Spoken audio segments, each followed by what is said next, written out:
That's all. Tama po.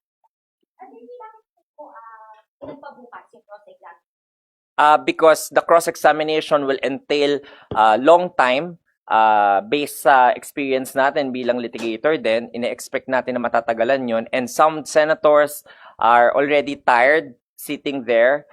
So, pwede naman po yun, ginagawa yun so that mas ma-appreciate ng mga tao po pag hindi tayo pagod. Mas ma-appreciate din yung storya at testimonya ng testigo kapag nakapahinga rin siya. Kasi tuloy-tuloy rin siya kanina. Kawawa rin naman. Moving forward, sir, ito ba yung maaasahan natin schedule before 17?